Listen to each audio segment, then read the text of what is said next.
Now, the last time we were together, we saw that Jacob's uncle Laban deceived him and gave him the sister that he did not want to be his wife. And needless, regardless of that situation, Jacob began to have children with his wives. Now we will pick up in Genesis chapter 30, and let's read along. Genesis 30. When Rachel saw that she was not bearing Jacob any children, she became jealous of her sister. She said to Jacob, "Give me children, or I'll die." Jacob became angry with her and said, "Am I in the place of God? Who has kept you from having children?"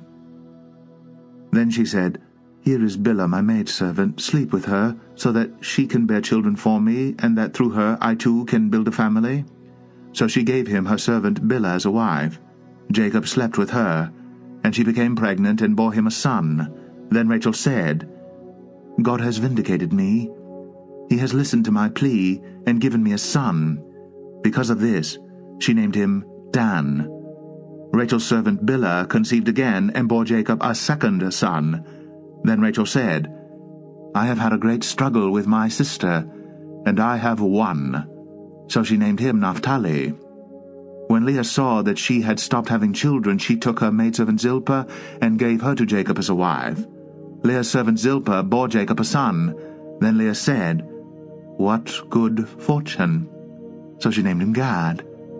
Leah's servant Zilpah bore Jacob a second son. Then Leah said, "How happy I am! The women will call me happy." So she named him Asher. During wheat harvest, Reuben went out into the fields and found some mandrake plants which he brought to his mother Leah. Rachel said to Leah, "Please, give me some of your son's mandrakes." But she said to her, "Wasn't it enough that you took away my husband? Will you take away my son's mandrakes too?" "Very well," Rachel said, "he can sleep with you tonight in return for your son's mandrakes."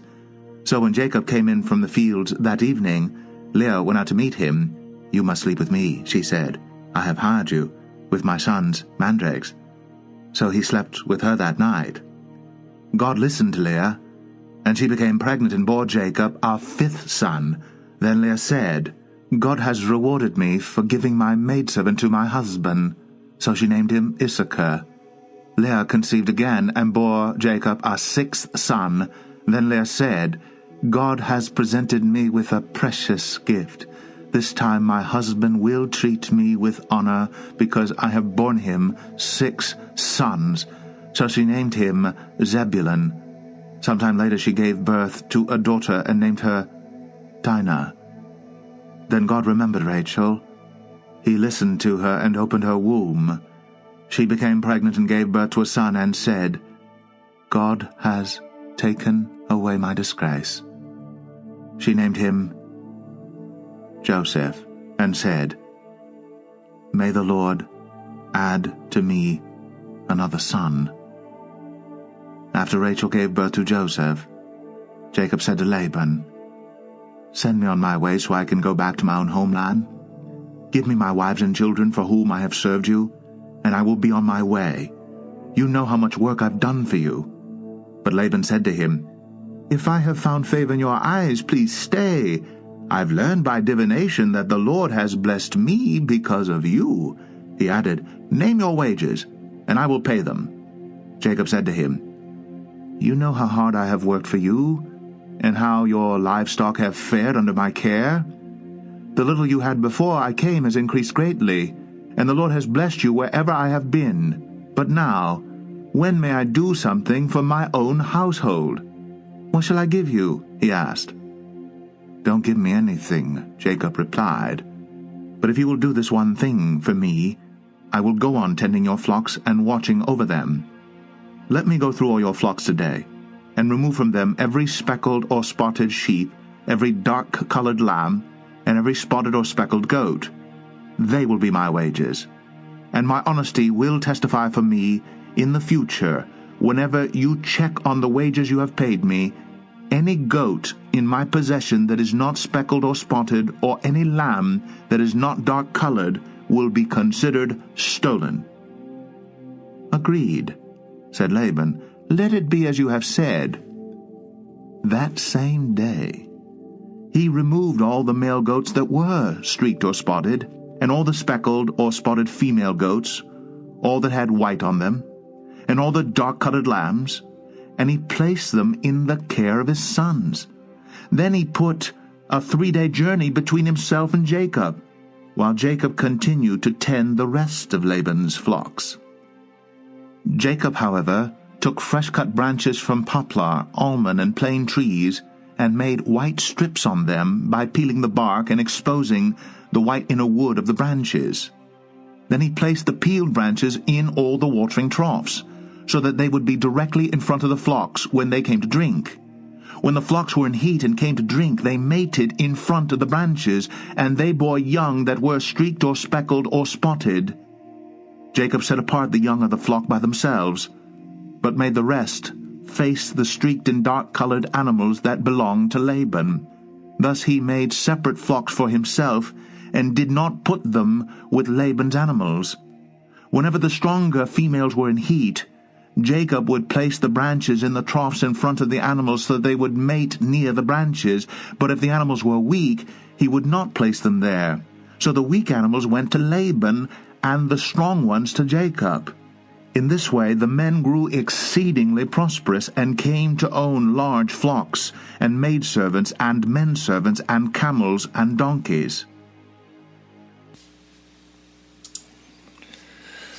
Now, we start out by being reminded that Rachel has not bore Jacob any children. Notice verses 1 and 2. Now, when Rachel saw that she bore Jacob no children, she became jealous of her sister. And she said to Jacob, "Give me children, or else I die." Then Jacob's anger burned against Rachel, and he said, "Am I in the place of God, who has withheld you the fruit of the womb?" Now, of course, Jacob was probably troubled by this as well, due to the fact that Rachel, the wife that he loves, hasn't borne any children. But he makes a good point, by letting her know that, hey, it's not on me that you haven't had any children. But as a matter of fact, Jacob even points her anger towards the Lord when he says, am I the Lord who has withheld the fruit of the womb from you? So in other words, he's saying, take that up with the Lord. It's not on me that you haven't had any children. Now, Jacob is now giving he's now giving Rachel's maid as a wife. Notice verses 3 and 4. And he said, and she said, "Here's my maid Bilah. Go into her, that she may bear on my knees, that through her I too may have children." So she gave him her maid Bilhah as a wife, and Jacob went into her. Now, what we have to understand and remember in this time is that whenever a woman could not have a child, this was the means of how she went about it. If she had a maid, a servant or whatever, that person could who was able to bear children could have a child, and that child would be theirs on their behalf, if you will. Now, Bilhah has a son, and Rachel names him Dan. Notice verses 5 and 6. And Bilhah conceived and bore Jacob a son. Then Rachel said, "God has vindicated me, and has indeed heard my voice, and has given me a son." Therefore she named him Dan. Then we see, next we will see that Naphtali is Bilhah's second son, verses 7 and 8.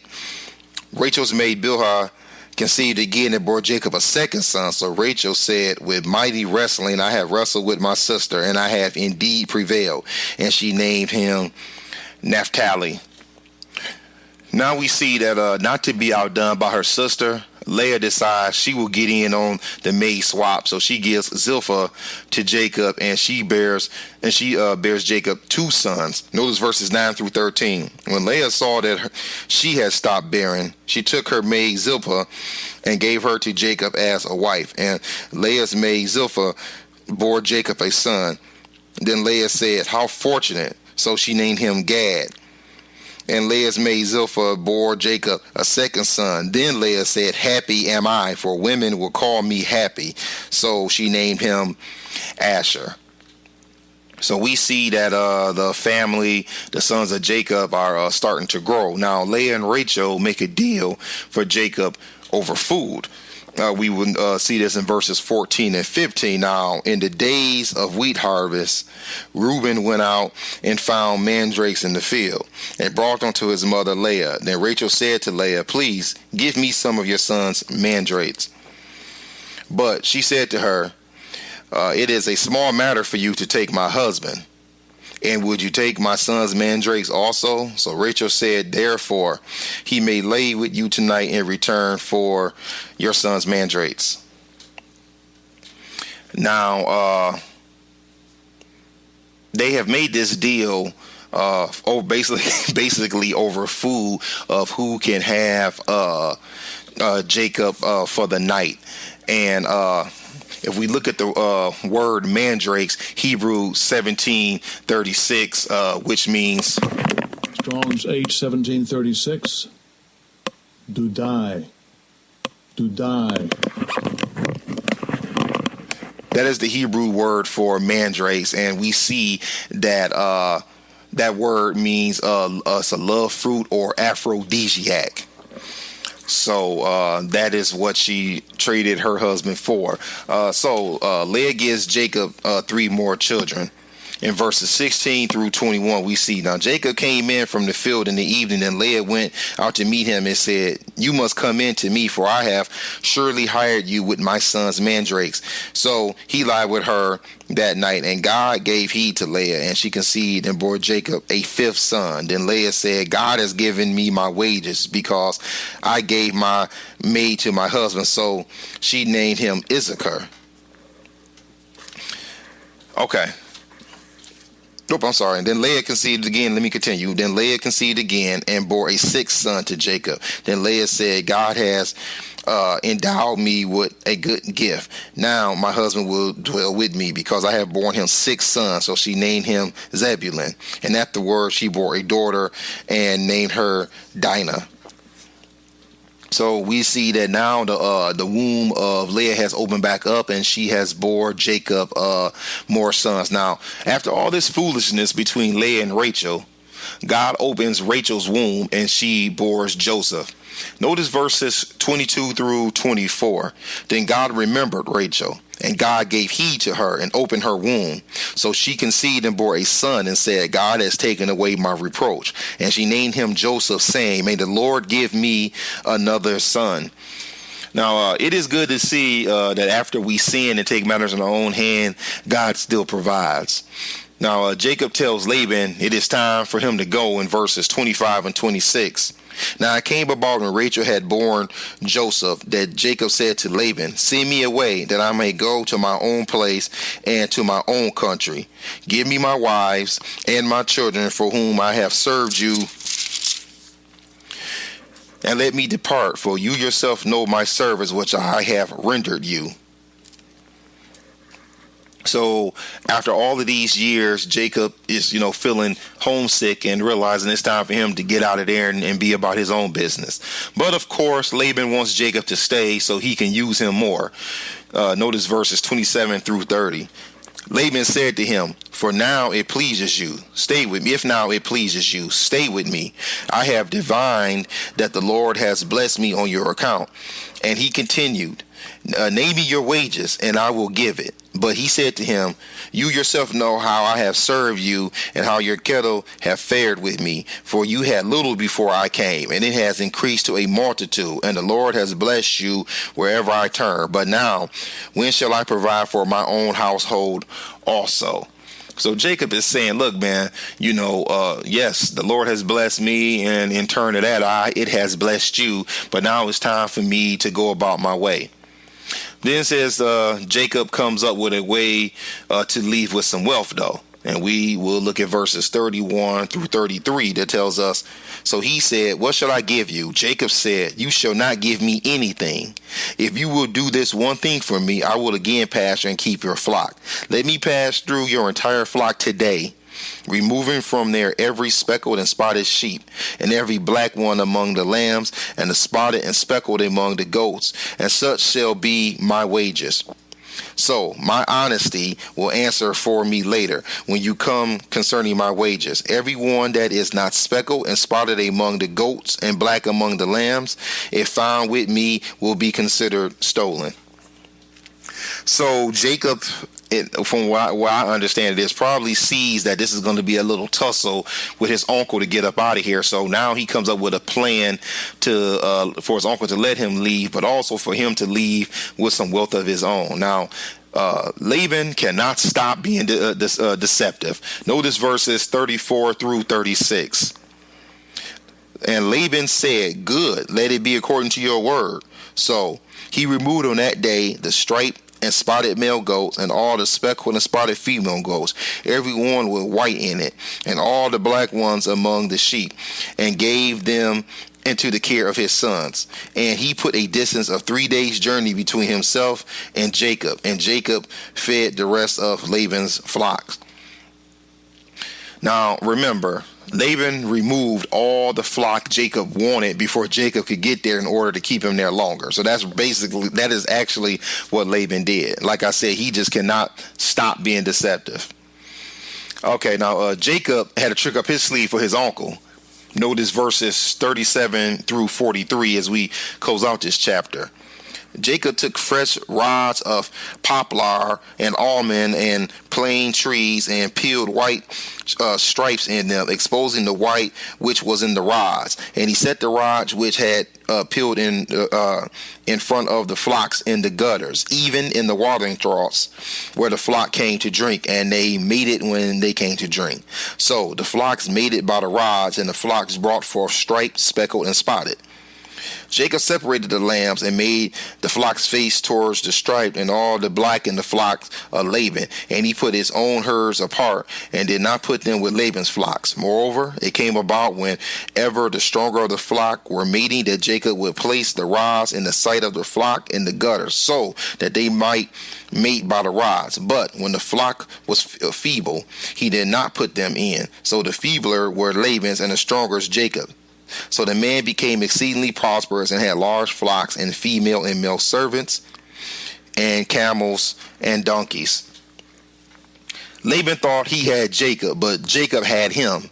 It appears that Jacob knew Laban, his uncle, would try something dirty, so he was prepared for it. And we see, Jacob, being the kind man that he is, had a backup plan. Okay, that brings us to the end of Genesis 30. Thanks for listening.